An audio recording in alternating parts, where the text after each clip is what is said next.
காலம்தான் எவ்வளவு வேகமாக ஓடுகிறது. அவள் இங்கு வந்து அதற்குள் 2 மாதங்கள் ஆகிவிட்டனவே. அவளும் இந்த 2 மாதமாக யாராவது வரமாட்டார்களா என்று எதிர்பார்த்து கொண்டேதான் இருக்கிறாள். யாரும் வரமாட்டார்கள் என்று தெரியும். ஒரு நட்பாசை. தினந்தோறும் சாயங்காலம் ஆகிவிட்டால் அம்மாவின் வரவிற்கு ஏங்கி நிற்கும் குழந்தை மாதிரி அவளும் ஜன்னல் ஓரமாக கட்டிலை இழுத்து போட்டுக்கொண்டு வாயில் கேட்டையே பார்த்து கொண்டிருக்கிறாள். யாரோடும் பேச பிடிக்கவில்லை. எதையும் பார்க்க பிடிக்கவில்லை. கண்ணை இறுக மூடிக்கொண்டாள். மனத்திரையிலே காட்சிகள் ஓடின. அதை ரசிப்பதே நல்ல பொழுதுபோக்காக தோன்றியது அவளுக்கு. அந்த பிரசவ அறையில் ஒரு நர்ஸ், ஒரு ஆயா, ஒரு டாக்டர் அம்மா 3 பேரும் இருந்தார்கள். மீனாட்சி கத்தென்று கத்தினாள். அம்மா அம்மா, டாக்டர் டாக்டர், நான் செத்து போயிடுவேன் டாக்டர், என்னால் பொறுக்க முடியலையே டாக்டர். டாக்டர் அம்மா முகத்தில் சலனம் இல்லை. நகரின் பிரபல டாக்டர். தினமும் 4 டெலிவரி நடக்கும். இப்படி கருணை சுரக்க வைக்கும் கூக்குரலை கேட்டு கேட்டு அந்த மனது அழுத்து விட்டதோ என்னவோ. முகத்தில் லேசான ஒரு முறுவல். உன்னை சாக விட்டுருவோமா, நாங்க விடமாட்டோமா என்று சொல்லிவிட்டு செல்லமாக ஒரு தட்டு தட்டினார் டாக்டர் அம்மா. இல்ல டாக்டர், இல்ல டாக்டர், என்னால் பொறுக்க முடியலையே டாக்டர். நர்ஸ் மெதுவாக அவள் வயிற்றை தடவி கொடுத்து கொண்டிருந்தாள். ஐயோ ஐயோ என்று உதறிய கைகளை பிடித்து அவளது தொடையை பிடிக்கச் செய்தாள் ஆயா. சும்மா இப்படி கத்தக்கூடாது மீனா, மூர்ச்சையை கீழ் நோக்கி விடுங்க. எங்க பார்க்கலாம், பலமா முக்குங்க. நர்ஸ் தன் பங்குக்கு சொன்னாள். அவள் தன் சக்தி அனைத்தையும் திரட்டி முக்கத்தான் விரும்பினாள். ஆனால் முடியவில்லையே. முடியலையே முடியலையே சிஸ்டர், முடியலையே சிஸ்டர். கத்தக்கூடாது. எவ்வளவு கத்தினாலும் யாரும் வலியை வாங்கிக்கிட முடியாது. நீ தானம்மா பெறணும், பொறுத்துக்கோ. வயது முதிர்ந்த ஆயா ஆசுவாசப்படுத்தினாள். கடைசியாக ஒரு அலறல். உடம்பின் மென்மை பகுதியிலே யாரோ கத்தியால் குத்தி விட்டது போல ஒரு கூப்பாடு. மரணம் நம்மை தழுவி விட்டதோ என்ற உணர்வு. 8 மணி நேர வேதனைக்கு பின் தன் குழந்தையின் முதல் குரலை கேட்டாள். தன் குழந்தையின் குரல் இன்பநாதம். பட்ட அவஸ்தையெல்லாம் மறந்துவிட்டது. அவள் உதட்டில் ஓர் புன்னகை. நர்ஸ் காதருகில் குனிந்து ஆம்பளப்பிள்ளை என்றாள். மீனா வேதனையெல்லாம் மறந்து சிரித்து கொண்டாள். அந்த கணமே மனதிலே ஓர் குதூகலம். தான் ஒரு ஆம்பளை பிள்ளை பெற்றுவிட்டோம் என்ற பெருமித உணர்வு பொங்கியது. வெளியே அவள் அம்மா பெருமையோடு பேசுவது அவள் காதில் விழுந்தது. வா ரசம்மா, வீட்டுக்கு போனியா? ஆமா லட்சுமி, உன் மூத்த மக இருந்தா.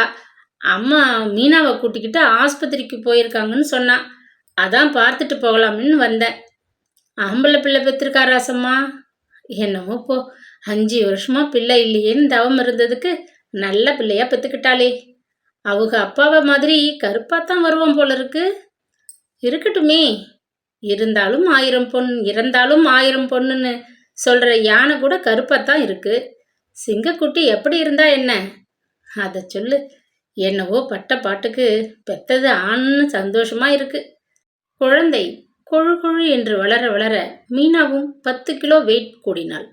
ஆண் பிள்ளை பெற்ற பூரிப்பு, தாய்மை அடைந்துவிட்ட பூரிப்பில் வாழ்க்கையின் லட்சியமே கைகூடி விட்டார் போல் ஊதி விடுபவர்களும் உண்டு. அதுவும் ஆண் பிள்ளைக்கு தாயாகிவிட்டால் அடையாளமே தெரியாதபடி ஆகிவிடுபவர்களும் உண்டு. மீனாவுக்கு 2வதும் ஆணாய் பிறந்த பொழுது அப்படித்தான் அடையாளம் தெரியாதபடி ஆகிவிட்டாள். 2ம் ஆணாய் பிறந்து விட்டதால் குடும்ப கட்டுப்பாடு ஆபரேஷன் செய்து கொள்கிறேன் என்று அவள் கூறிய போது அவள் கணவன் கூடாது என்று தடுத்து விட்டான். இதை பாரு மீனா, எனக்கு கூட பிறந்த அக்கா தங்கச்சி கிடையாது. எனக்குன்னு ஒரு மகள் வேணும்னு நான் நினைக்கிறேன். இன்னும் ஒரு முறை பார்ப்போம். அதுவும் பெண்ணா பிறக்கலைன்னா ஆபரம் செய்துக்கலாம். குடும்ப கட்டுப்பாடு பிரச்சாரம் இப்பொழுது போல் மிக தீவிரமாக இல்லாத காலம் அது. ஒரு குடும்பம் ஒரு வாரிசு என்னும் வாக்கியம் பிறக்காத காலம் அது. ஆனாலும் மீனா கணவனை திட்டி தீர்த்தாள். ஏன் தான் பெண்ணை பெத்து வச்சு வருஷமெல்லாம் லோல் படணும்னு இப்படி ஆசைப்படுறீங்களோ? பாசத்தோடு பரிவோடு பார்க்க ஒரு பெண்ணும் பிறக்கட்டுமேன்னு பார்க்கிறேன். கடவுள் புண்ணியத்துல நல்ல மருமகளா வந்துட்டான்னா எந்த பிரச்சனையும் இல்லை. இல்லைன்னா அந்த அன்பு இந்த பெண் பிள்ளை மூலமா கிடைக்கும்னு ஒரு நம்பிக்கை தான். அதுவும் மருமகள் நல்லா அமைஞ்சத்தான். அதனால் பொறு, அடுத்து பார்ப்போம் என்றான். ஆனால் 3வதும் ஆணாய் பிறந்து விடவே ஆபரேஷன் செய்து கொண்டாள். 3ம் ஆண் மக்கள் என்பதில் திமிர், செருக்கு எல்லாம் வந்தது. நமக்கென்ன பெண்ணா இருக்கு, 3ம் ஆண். யாரையும் தாங்கவும் வேண்டியதில்லை, எதிர்பார்க்கவும் வேண்டியதில்லை. என்று அவள் செருக்காக பேசும் பொழுதெல்லாம் அவள் கணவன் அவளை கண்டிப்பான். மீனா, ஆம்பளை பிள்ளை வசத்தி, பொம்பளை பிள்ளை தாழ்த்திங்கிறதெல்லாம் இந்த காலத்தில் அர்த்தமில்லாத சொல், பார்த்துக்கோ. என்னமோ பொம்பளை பிள்ளைன்னா ஊராம் வீட்டுக்கு போற பிள்ளை, இவன் என்னமோ நம்ம கூடவே இருக்க போற பிள்ளை மாதிரி பேசி பெருமைப்பட்டுக்கிட்ட காலமெல்லாம் மலையேறி போச்சு. அந்த காலத்துல தகப்பன் ஏதோ ஒரு தொழில் பார்ப்பான், பிள்ளை வளர்ந்தா அவனும் அந்த தொழிலை பார்க்க தகப்பனுக்கு உதவியா வந்து சேருவான். அப்போ ஆண் பிள்ளைக்கு கல்யாணம் செய்தா அவன் பெற்றவங்களோட தான் இருக்கணும், கூட்டு குடும்பமா போய்கிட்டே இருக்கும். இப்ப அப்படி இல்லை. என்னமோ படிக்கிறான், எங்கேயோ வேலை கிடைக்குது, பெண்டாட்டியை கூட்டிக்கிட்டு போயிடுறான். பெற்றவங்க கிட்ட இருக்கிறது இடைஞ்சல்னு நினைச்சான்னா தூர ஊருக்கு டிரான்ஸ்ஃபர் வாங்கிக்கிட்டு கூட போயிடுறான். அதனால இந்த காலத்துல ஆம்பளை பிள்ளையும் பெத்தவங்க கூட இருக்கிறதில்ல. பொம்பளை பிள்ளை மாதிரி அவனும் பெத்தவங்களை விட்டுட்டு தான் போயிடுறான். பெத்தவங்க கடைசி காலத்தில் அன்புக்கும் பாசத்துக்கும் ஏங்கி சாக வேண்டியதா இருக்கு. உங்க அம்மாவை நினைச்சுக்கிட்டே நைஸா பேசுறீங்களோ? உங்க அம்மா மாதிரி இருந்தா இப்படி நாதியத்து போய் கிடக்க வேண்டியதுதான். அவன் அம்மாவை அவன் அறிவான். அதனால் அதற்கு மேல் பேச்சை வளர்க்க விரும்பாமல் துண்டித்து விடுவான். அவளும் அவன் கூறும் கருத்துகளுக்கு மதிப்பு கொடுத்து என்றும் சிந்தித்து கூட பார்ப்பது கிடையாது. கணவனை மட்டுமல்ல, உடன் பிறந்தவர்களையும் கூட தூக்கி எறிந்து பேசுவாள். அளவுக்கு அதிகமாய் ஆடம்பர செலவு செய்யும் பொழுது அவள் அக்கா அவளை கண்டிப்பாள். ஏண்டி மீனா, இப்படி பண்ற? 4 காசு சேர்த்து வைப்போம்னு நினைக்கிறியா? குடியிருக்க இன்னும் ஒரு வீடு கூட கட்டல. அந்த நினைப்பெல்லாம் இல்லாம மாசத்துக்கு 8 தடவை சினிமாவுக்கு போற, வருஷத்துக்கு 4 தடவை ஊரை சுத்தி பார்க்க கிளம்பிடுற, புடவையை எடுத்து குவிக்கிற. அக்கா, நீ 2 பெண் பிள்ளை வச்சிருக்க, நீ செட்டா செலவு பண்ணி சேர்த்து வைக்கணும். நான் சேர்த்து வச்சு என்ன செய்ய போறேன்? என் பிள்ளைகள் நல்லா படிக்குதுக, எவளாவது மருமக வீடு வாசலோட நிறைய அள்ளிக்கிட்டு வருவா. நான் ஏன் கணக்கு பார்த்து பிசினத்தனம் பண்ணிக்கிட்டு இருக்கணும்? நல்லா அனுபவிக்க வேண்டியது தானே. ஆண் பிள்ளைகளாக பெற்றுவிட்டோம் என்ற அகங்காரம் அவள் கண்ணை மறைக்கிறது. எது சொன்னாலும் ஏறாது என்று அவள் அக்காவும் நாளடைவில் தங்கையை கண்டிப்பதையே விட்டுவிட்டாள்.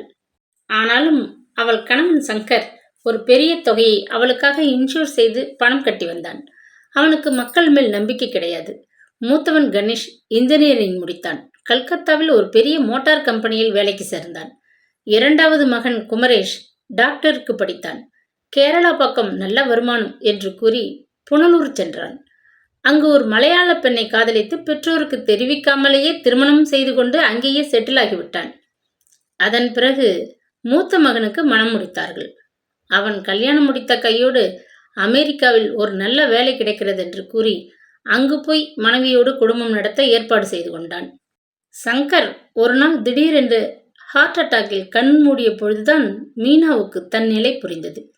வெளிநாட்டு மகன் அனுதாப தந்தியோடு சரி, புனலூர் மகன் பிரேதம் சுடுகாடு போகும் வரை நின்றுவிட்டு புறப்பட்டு விட்டான்.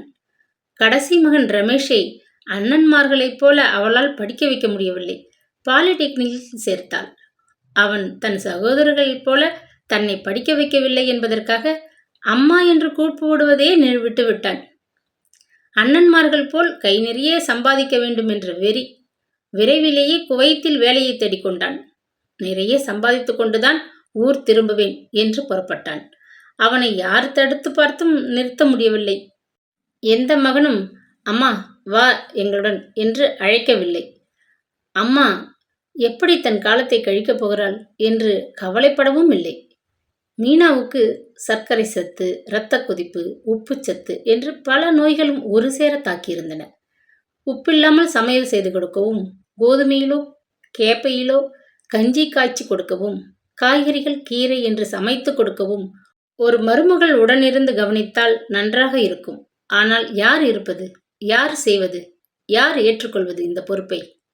தன்மானத்தை விட்டு மூத்த மகனுக்கும் மருமகளுக்கும் தன் நிலை குறித்து கடிதம் எழுதியும் கூட அவன் இங்கே எல்லாம் உங்கள் உடம்புக்கு ஒத்துக்கொள்ளாது, வேண்டுமானால் மாதா மாதம் பணம் அனுப்புகிறேன், தம்பியையும் கலந்து கொண்டு எவ்வளவு அனுப்புவது என்று முடிவு செய்து அனுப்பி வைக்கிறேன் என்று பதில் எழுதி கடிதம் எழுதிவிட்டான். 2வது மகன் காதல் மனம் என்பதால் சங்கர் இருக்கும் பொழுதே அவனோடு உறவு துண்டிக்கப்பட்டு விட்டது. இப்பொழுது ஒட்ட முடியவில்லை. மீனாவால் தனக்கு வேண்டியதை தானே சமைத்து சாப்பிட முடியவில்லை. ஒரு நாள் மயங்கி விழுந்தாள். அவள் அக்காவும் தங்கையும் சேர்ந்துதான் இந்த முதியோர் இல்லத்தில் சேர்த்து விட்டார்கள். சங்கர் இன்சூர் செய்து வைத்திருந்த பணம்தான் கை கொடுத்து உதவியது. அந்த பணத்துக்கு வட்டியை இங்கே கட்டி நன்றாக பார்த்து கொள்ள வேண்டிய ஏற்பாட்டினை செய்துவிட்டு போனார்கள். ஒரு வழியாக சாப்பாட்டு பிரச்சனை தீர்ந்தது. ஆனால் வயதான காலத்தில் சாப்பாடு மட்டும்தானா பிரச்சனை? இல்லை, இல்லவே இல்லை. அன்பு வேண்டும், பாசம் வேண்டும், கொஞ்சி விளையாட பேரன் பேத்தி வேண்டும். இவையெல்லாம் விலைக்கு வாங்க முடியாதவை. அந்த கட்டத்திற்கு உள்ளேயே ஒரு பிளாக்கில் அனாதை இல்லம் என்ற ஒரு போர்டு தொங்கும். சிறுவர்கள் அங்கு ஏக்கம் நிறைந்த முகத்தோடு நிற்பதை அவள் பார்த்திருக்கிறாள். சாயங்கால வேளையில் இப்படி உட்கார்ந்து கொண்டு 2 போர்டுகளையும் பார்ப்பாள். அது ஏன் அனாதை இல்லம், இது ஏன் முதியோர் இல்லம்? அங்கே பெற்றோரின் அன்பு கிடைக்காத குழந்தைகள், இங்கே பிள்ளைகளின் அன்பு கிடைக்காத பெற்றோர்கள். இருவருமே அனாதைகள் தானே. முதியோர் இல்லம் என்ற பெயர் தேவையா? அவளை பொறுத்தவரை இதுவும் ஒரு வகை அனாதைத்தனம்தானே. எனவே இதுவும் ஒரு அனாதை இல்லம் போலவே அவளுக்கு தோன்றியது. அவள் அக்கா தன் பேத்தியை தூக்கி கொண்டு கேட்டிற்குள் நுழைந்து கொண்டிருந்தாள். மீனா எழுந்து வராண்டாவில் 2 நாற்காலிகளை போட்டாள். ஒன்றில் அவள் அக்கா உட்கார்ந்து கொண்டாள். பேத்தியை மடியில் தூக்கி வைத்துக் கொண்டாள். மீனா பேசாது உட்கார்ந்திருந்தாள். அவள் குணம் அறிந்த அவள் அக்கா தானே பேச்சை ஆரம்பித்தாள். என்ன மீனா, நல்லா கவனிச்சுக்கிறாங்களா? சாப்பாடு பிடிச்சிருக்கா? நானும் வரணும் தான் நினைக்கிறேன். வேலை சரியா போகுது, பார்த்துக்கோ. வசந்தியும் மாப்பிள்ளையும் ஊர்ல இருந்து வந்திருக்காங்க. வசந்தி அப்பாவுக்கு கொஞ்சம் உடம்புக்கு முடியாமல் இருந்தது. அதான் லெட்டர் போட்டிருந்தேன். லீவு போட்டுட்டு அப்பாவை பார்க்க ஒடியாந்திருக்கா. அவரு காய்ச்சல் விட்டு இன்னைக்கு தான் கடைக்கு கிளம்பிட்டார். இவங்க 2 பேரும் நிம்மதியா சினிமாவுக்கு கிளம்பினாங்க. இவளை கூட்டிக்கிட்டு போனா அதுங்களை நிம்மதியா படம் பார்க்க விட மாட்டா. அதான் தூக்கிக்கிட்டு இங்கேட்டு வந்துட்டேன் என்று கூறிவிட்டு பேத்தியின் கன்னத்தில் மாறி மாறி முத்தமிட்டாள். குழந்தை பாட்டியின் தோளில் சாய்ந்து கொண்டது. மீனா அமெரிக்காவில் இருக்கும் தன் பேத்தியை நினைத்தாள். அவள் முகத்தை கூட தான் பார்க்கவில்லையே என்ற தவிப்பு மேலோங்கியது. மருமகளின் அம்மாவும் அப்பாவும் அமெரிக்கா சென்று பேத்தியை பார்த்துவிட்டு வந்து, பேத்தி உங்களைப் போலவே இருக்கிறாள் என்று கூறினார்கள். அவர்களிடமிருந்து பேத்தியின் போட்டோ ஒன்றை வாங்கி வைத்திருந்தாள். அதை அடிக்கடி எடுத்து முத்தம் கொடுத்துக் கொள்வாள். அக்கா பேசிக் கொண்டிருந்தாள். பேத்தி அவளை உட்கார்ந்திருக்க விடவில்லை. அக்கா கிளம்பி விட்டாள். மீனா காலார அந்த அனாதை இல்லத்தை நோக்கி நடந்தாள். அங்கே குழந்தைகள் விளையாடி கொண்டிருந்தார்கள். ஒரு பெண் குழந்தை விளையாட்டில் கலந்து கொள்ளாது ஏக்கம் நிறைந்த முகத்தோடு ஒரு ஓரமாய் நின்று கொண்டிருந்தது. பாப்பா, நீ ஏன் விளையாடலை? குழந்தையிடமிருந்து பதில் இல்லை. உன் பேர் என்னம்மா? அதற்கும் பதில் இல்லை. 4-5 வயது இருக்கும். அந்த குழந்தையை தன் பேத்தியாய் நினைத்து இறுக அணைத்து முத்தமிட்டாள் மீனா. அவள் முகத்தை தன் கைகளில் ஏந்தி, வரியா, நாம 2 பேரும் விளையாடலாம் என்றாள். அந்த அன்பு குழந்தை முகத்தில் ஒரு முறுவலை வரவழைத்தது. என் பேர் ராணி என்றது. ராணியா? நல்ல பெயர். மீனா பக்கத்தில் கிடந்த பந்தை எடுத்து அவளுக்கு போட்டாள். பந்து தவறி ஓடியது. குழந்தை ஓடி சென்று பந்தை எடுத்து வந்து அவளுக்கு போட்டது. மீனாவின் சிந்தனை பந்தை கையில் வைத்துக்கொண்டு எங்கெங்கோ சென்றது. பாட்டி, பந்தை போடுங்க, சப்தம் கேட்டு திடுக்கிட்டாள் மீனா. பாட்டி, அந்த சொல்லில் அவள் மனமெல்லாம் பூரித்தது. மீனா ராணியோடு கொஞ்சம் நேரம் விளையாடி கொண்டிருந்தாள். ராணிக்கு சாப்பாட்டு மணி அடித்தது. ராணி, பாட்டி டாடா என்று சொல்லிவிட்டு நகர்ந்தாள். மீனா மீண்டும் குழந்தையை இழுத்து அணைத்து ஒரு முத்தம் கொடுத்து டாட்டா சொல்லி அனுப்பி வைத்தாள். மனதில் ஓர் நிறைவு. அன்பு கொடுக்கவும் அன்பு வாங்கவும் தெரிந்து கொண்டால் உலகில் யாரும் அனாதை இல்லை என்று உணர்ந்தாள். நாளைக்கும் பேத்தி ராணியோடு விளையாட வர வேண்டும் என்று தீர்மானத்தோடு தன் அறையை நோக்கி நடந்தாள்.